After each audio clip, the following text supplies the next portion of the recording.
Chile está más pobre. Yo creo que en estos momentos hay mucho más circulante que antes.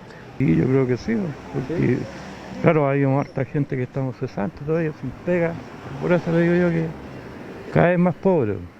En la sensación de la calle, las familias están más pobres que antes, es el pulso que se percibe en la mayoría de las personas y que no está ajeno a la realidad.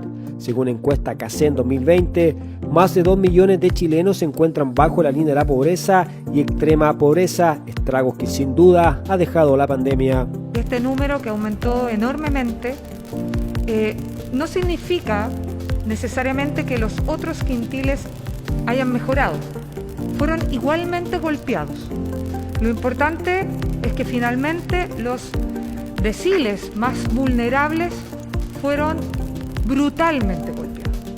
La pandemia impactó no solo en la salud, también en lo económico, cambiando realidades. Cantidad de gente en situación de pobreza en Chile subió de 8,6% en 2017 al 10,8% en el año 2020. A medida que nosotros no seamos capaces de recuperar esos empleos formales, no vamos a ser capaces probablemente de sacar a esas familias de la pobreza y de ese aumento importante en la extrema pobreza. Muestra un retroceso inédito importante para el país, reflejo de la crisis también por la cual estamos atravesando producto de la pandemia. Situación que impacta, pero que a juicio del gobierno serían peores si las ayudas sociales que se han ido entregando en la crisis sanitaria. Los datos son duros, la pobreza extrema desde el año 2017 al 2020 aumentó en un 4,3%.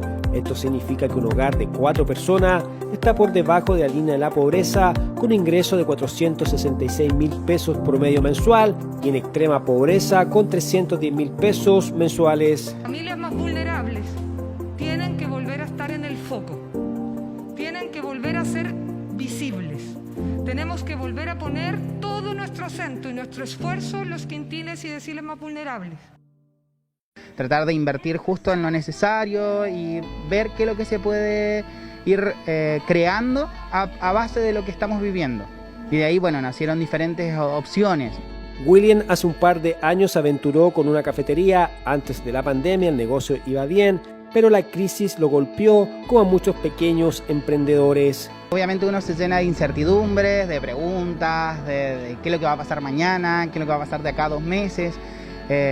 Esas incertidumbres igual creo que la mayoría de las pymes las empezamos a tener desde el estallido, que pasó todo este tema de que teníamos que cerrar, toque de queda, muchos rubros que eran gastronómicos como nosotros, por ejemplo, tenemos mayor afluencia en la tarde y hoy en día, en esa época tampoco podíamos tener esa afluencia, entonces ya veníamos un poco golpeados, pero después con la pandemia empezamos como al menos en mi caso, empecé como a vivir el día a día y tratar de sobrevivir con eso, por así decirlo. Vamos a hacer conservas, diferentes productos, por ejemplo, granolas artesanales que no tienen conservantes y volver también un poco a lo natural, que es la base de todo. Si no volvemos a lo natural, seguimos como lastimando el entorno en donde vivimos. Innovar, buscar nuevas alternativas y por sobre todo no claudicar. Son los consejos que entrega Williams para darle la pelea a la crisis sanitaria. La ciencia y perseverancia es como lo principal. Por ahí uno se frustra, como tú dices, desde el principio y sobre todo la incertidumbre. De que tal vez una semana tenemos fase 2, volvemos a una fase 1, no sé, se habilitan, se modifican leyes o normas, pero la idea es como tratar de ir poco a poco. Una realidad y ver qué es lo que hoy en día nos puede generar dinero para poder sobrevivir. Después invertimos. Menos trabajo, yo creo que sí, porque por los mismos efectos de la pandemia. En términos de desigualdad, vemos también un retroceso de prácticamente 2 décadas que también se explica por la disminución por la pérdida del empleo en la población. Por eso se genera este indicador tan fuerte que está muy relacionado y nuestro análisis que efectivamente está muy asociado a lo que es la pérdida del empleo. Desde ese punto de vista, la creación de empleo debe ser de las primeras políticas de protección social. situación pandémica en la que tener trabajo se convierte en un privilegio y aprovechar las oportunidades es fundamental, oportunidades que a través de la OMIL municipal puede encontrar. Nosotros nos encargamos de ser un nexo intermediador entre las empresas que actualmente necesitan contratar personal y por otro lado en las personas que necesitan obtener una fuente de empleo. Por lo tanto, nosotros contamos con varias ofertas. En este momento tenemos 172 ofertas vigentes que se traducen alrededor de 1.600 vacantes de puestos de trabajo. Bueno, como estamos en pandemia, nosotros tenemos habilitado, todas las ofertas están subidas en la página de la municipalidad, que es www.win.cl. Hay varias imágenes, ustedes ahí pueden ir buscando y cuando una diga ofertas laborales, hacen clic y automáticamente se van a desplegar todas las ofertas.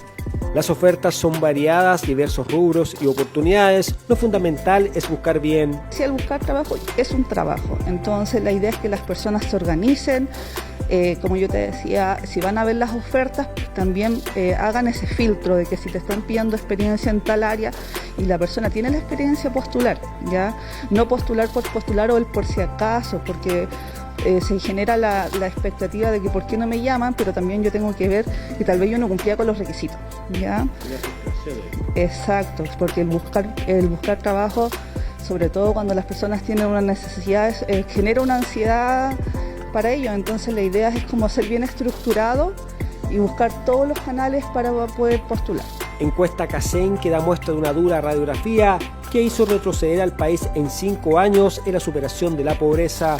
Duro análisis, pero que también nos muestra la fortaleza de personas que han sabido luchar frente a una de las crisis más grandes que ha vivido la humanidad.